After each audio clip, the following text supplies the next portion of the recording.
1 रुपए का सिक्का। आखिरी अध्याय। छोटे बच्चे ने सिक्का अपने हाथ में लिया और आश्चर्य से देखा। उसे यकीन नहीं हो रहा था कि एक मामूली सा सिक्का उसकी जिंदगी बदल सकता है। लेकिन जब उसने उस लड़के की आंखों में विश्वास देखा जिसने उसे दिया था, तो उसे लगा कि शायद यह सच हो सकता है। दीपक दूर खड़ा यह सब देख रहा था। उसकी आंखों में खुशी के आंसू थे। वह जानता था कि असली बदलाव पैसे या चीजों से नहीं आता, बल्कि किसी के अंदर विश्वास जगाने से आता है। कुछ साल बीत गए। दीपक अब बूढ़ा हो चुका था, लेकिन उसकी दुकान अब और भी बड़ी हो चुकी थी। एक दिन दुकान के बाहर एक चमचमाती कार रुकी। एक नौजवान जो अब सभ्य कपड़े पहने हुए था, दीपक के पास आया। भैया, मुझे पहचानते हैं? उसने मुस्कुराकर पूछा।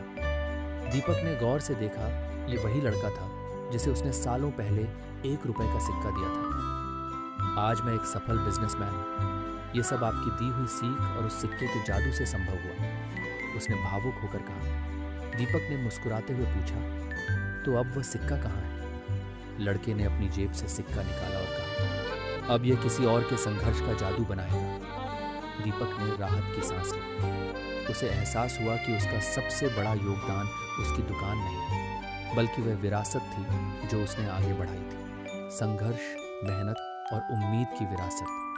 समाप्त। अगर आपको ये कहानी पसंद आई तो लाइक करें और चैनल को सब्सक्राइब करें।